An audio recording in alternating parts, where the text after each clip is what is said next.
Hello all, and welcome back to Time to Dice Character Creation, where we take your favorite fictional characters and make them in Pathfinder 2nd Edition. Today, we're taking a look at Zoro, the Straw Hat Pirate's first mate and creator of 3 Sword Style, a unique sword style that is equal parts stupid and epic. Using this style, Zoro is able to unleash a multitude of devastating attacks while maintaining an impressive defense. So without further ado, let's get started. Oh, and by the way, spoilers for One Piece up to and including Wano. As usual, we start by picking an Ancestry. The human Ancestry gives us 8 hit points and 2 free ability boosts. We're going to take Strength and Dexterity. We can also select the Versatile Heritage to pick up the Toughness General feat. This gives us extra hit points equal to our level, as well as lowering the DC of our recovery checks by 1 should we fall unconscious. Before he joined the Straw Hats, Zoro was a pirate hunter, hunting down pirates to collect their bounties. This lines up with the bounty hunter background.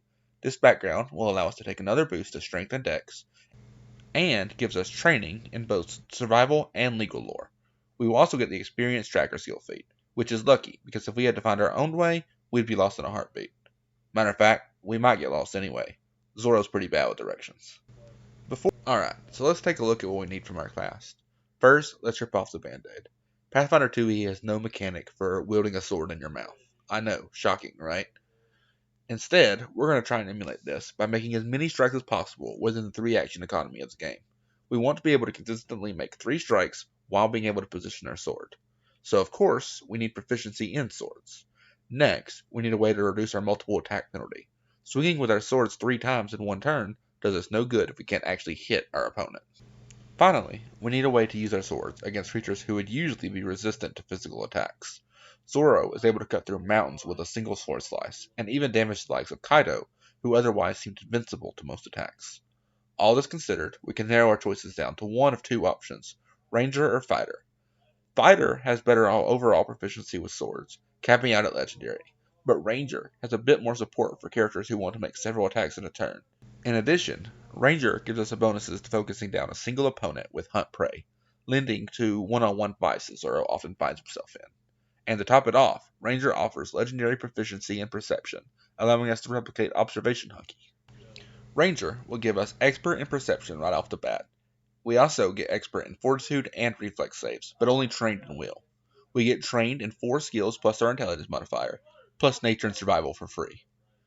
Also, for weapons, we get trained in Martial and Unarmed attacks, and in Armor, we get Light, Medium, and Unarmored defense. Finally, every level, we get 10 hit points, plus our Constitution modifier. For ability scores, we're going to invest most heavily in Strength, to maximize our damage output and our accuracy. Next, Dex and Con are tied for second. Zoro is good at avoiding attacks, but he also has the toughness to simply power through and deal with the pain. Charisma will reflect our Haki abilities. Zoro's Haki isn't as strong as Luffy's, but it still has some pretty impressive feats under his belt. We don't start with anything in Wisdom, but we'll pick it up by the end of the build to reflect our Observation Haki. And finally, we don't invest anything in Intelligence the whole time. Zoro isn't really dumb, we just don't need it, and Nami is the brains of the Straw Hats. Our skills will be our usual Feast or Famine skill investment. We get Legendary in Acrobatics and Athletics to ensure that we can move around the battlefield with little interference. And we get Intimidation because, well, we're able to wield a sword in our mouth. That's terrifying. As for our trained skills, Survival and Nature aren't lore friendly, but we get them from a Ranger, so we don't have much of a choice. We can also pick up Deception, which lets us feint, and Society helps us realize when people have bounties, and Legal Lore helps us know where to turn them in. Alright, now for the fun part. At level 1, we can take the Fleet feat with our Ancestry feat General Training. This increases our movement speed by 5 feet, helping us outpace the average Marine. Next, we get the Twin Takedown class feat, letting us attack once with each of our swords for a single action. We even get to combine both strike damage before applying resistance and weaknesses. The downside is, both of these attacks have to be made against our hunted prey. What is our hunted prey? I'm glad you asked, because at level 1, we get the Hunt Prey feature, allowing us to select one creature we can see, or at least see the tracks of, to become our hunted prey. We get a +2 to perception checks to seek that prey, should they become invisible, or a +2 on survival checks to track them, should they manage to escape us. We can only have one prey designated at a time. Find the guy giving your captain the most trouble and focus on him.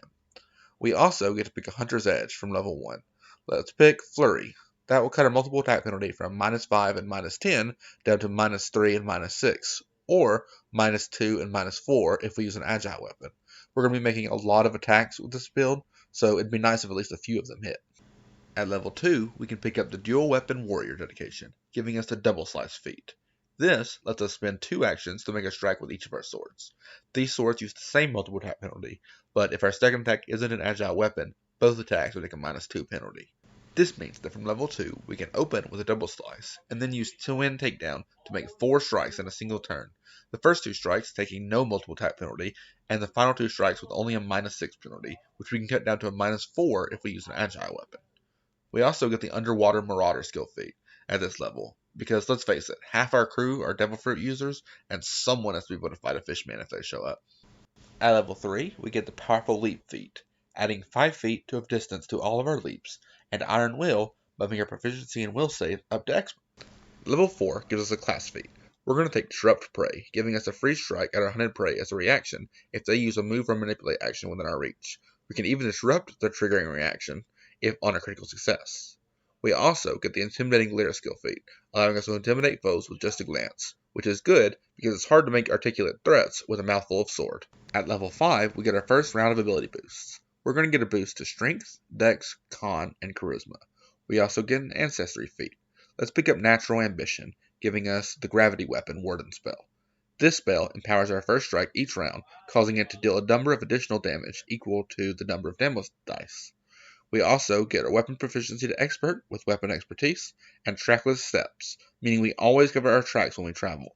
I'm going to choose to believe that this is because we double back so much that our tracks go in all directions, making us impossible to track. Level 6 allows us to use our swords for something other than offense, with the Twin Parry class feat. We can spend our action to raise our swords into defensive position, giving us a +1 circumstance bonus to our armor class until the start of our next turn. As for every even level, we can also pick up a skill feat. Let's take Intimidating Prowess, giving us a bonus to intimidation checks when we physically menace our foes. Zoro is part of the monster trio for a reason. Level 7 gives us Evasion, boosting our reflex saves to Master, and bumping our successes up to critical successes. We also get Vigilant Senses, boosting our perception score to Master, and Weapon Specialization, boosting our damage with swords by 2. Finally, we get a general skill feat. Wall Jump allows us to jump off nearby walls after we make a normal high or long jump. At level 8, we can unlock our Observation Hockey with the Blind Fight class feat. This lets us hit creatures that are concealed to us without a flat check, and hit creatures that are hidden to us as if they were simply concealed. In addition, we can pick up the Quick Swim skill feat, just in case any of the Devil Fruit users fall into the ocean and need rescuing. 9th level Rangers get Nature's Edge, making all foes in difficult terrain off guard to us, and Ranger's Expertise boosts our Ranger class DC to Expert. I don't actually think we're using our class DC for anything, but it's still nice to have. We also get an Ancestry feat, so let's take Sense Allies, letting us use our Observation Hockey to know where our allies are within 60 feet of us, even if we couldn't otherwise see them. Level 10 brings us another round of ability scores. Once again, we're going to pick up Strength, Dex, Con, and Charisma. We can also pick up the Dual Weapon Blitz, letting us move up to our speed and take a strike with each of our swords, meaning now we can make 4 strikes within a round and move up to our speed, all without being quickened. 10 is an even number, so we get ourselves a skill feat. Terrified Retreat means we can get a critical success on Demoralize to send our foes fleeing, as long as they're lower level than us. Level 11 unlocks our Conqueror's Hockey with the Battle Cry general feat. This lets us intimidate our foes for free at the beginning of every battle and as a reaction whenever we critically hit with a strike. Our AC proficiency also gets a bump to Expert with the Medium Armor Expertise, and our Fortitude saves bump to Master with Juggernaut. We can also ignore non-magical difficult terrain with the ability Wild Stride. Our attacks become a little bit more consistent at level 12 with the second Sting class feat. This allows us to make a strike with one hand, and if we miss, but not critically miss, with that strike, we deal damage as if we had hit with our other sword, minus the weapon dice that sword would have done. This works great against hard to hit higher level foes. The Slippery Prey skill feat allows us to lower the penalty for repeatedly trying to escape in the same turn from -5 to -3, and in a few levels when we become legendary in Athletics, we can ignore the penalty entirely.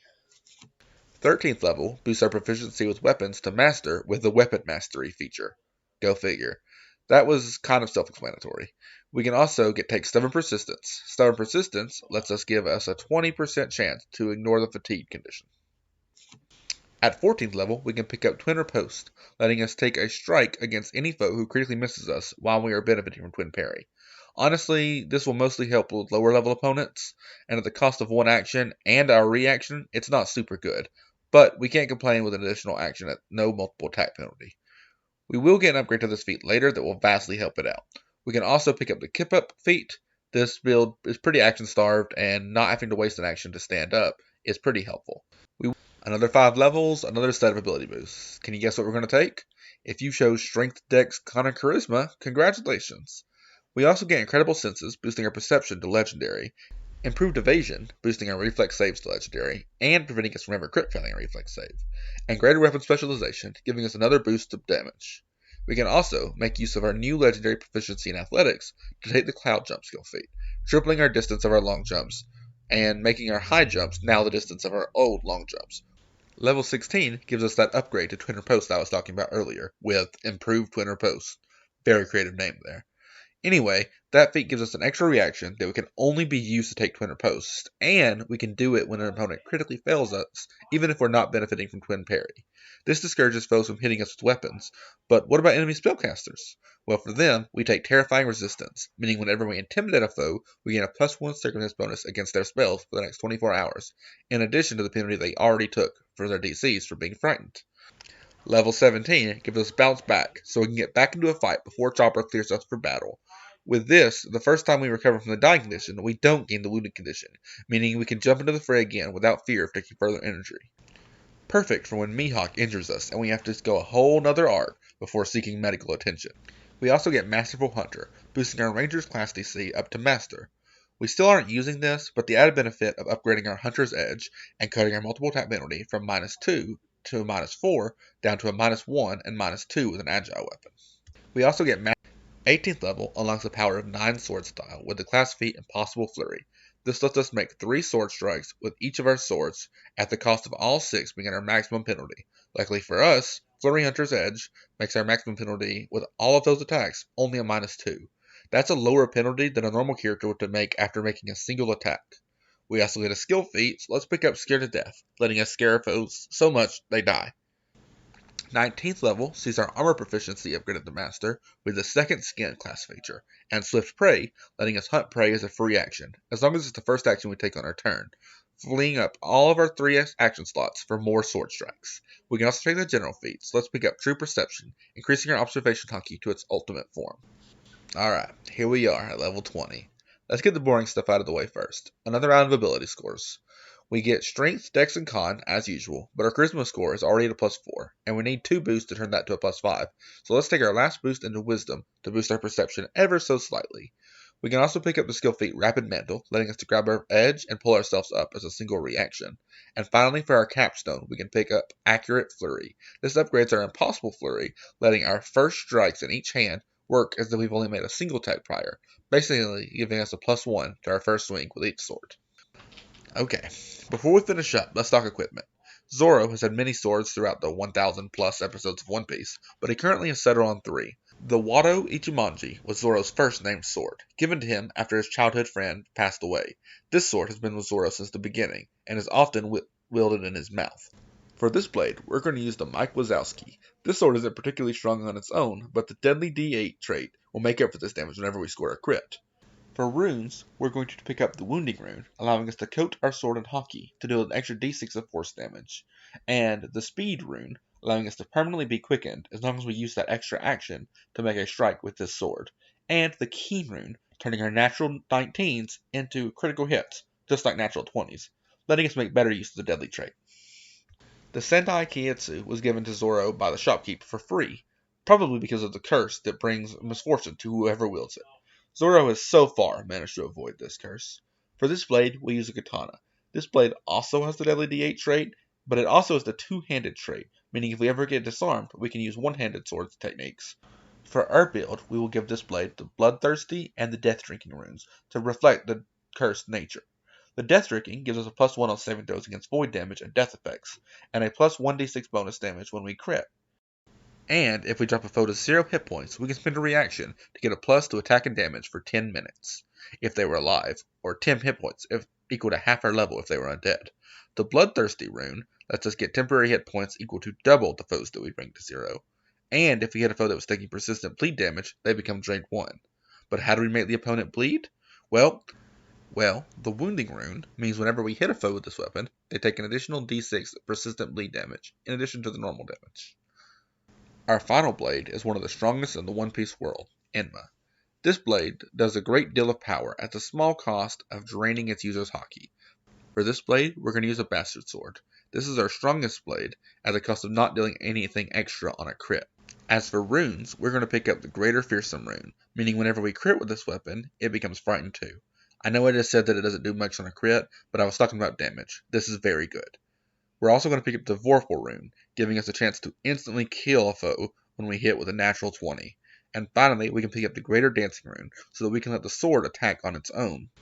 This is a much lower hit modifier than our normal strikes, so we should really only use this against lower level foes than us. But more importantly, this means that we can technically use 3 swords at the same time. You didn't really think I was just going to settle with 2 weapons, did you? Now, with all that out of the way, let's take a look and see how the build actually works. First off, we're a fully martial and fully invested into hit. That means we have consistently high damage and high accuracy.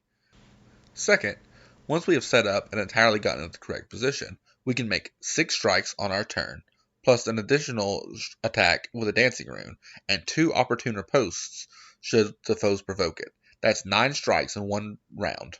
We actually made it to 9 sword style. Finally, we basically made a crit fishing build with so many strikes per round and such a low multiple attack penalty, so we're bound to get natural 20s eventually. Now for the cons. This build is incredibly one-note. If a foe is immune to, or even just particularly resistant to slashing damage, we don't have much in the way of backups. Also, even though we have an amazingly high power ceiling, we will very rarely get to achieve that ultimate combo. Like, really. In order to make our 9 strikes in 1 turn, we have to already be in the perfect position, have set up the dancing rune on the last round, have 2 foes critically fail us against us, and if we achieve all that, we have probably already achieved victory. Finally, we only get experts in will saves, meaning we are very weak to mind control, meaning it would be easy to turn us against the party. But overall, the build is great for taking out hordes of smaller enemies. We may have difficult if faced with one higher level enemy, especially if that foe is a spellcaster who can keep out of our range. Let's just hope we don't have a repeat of the Whiskey Peak incident, and we should be fine.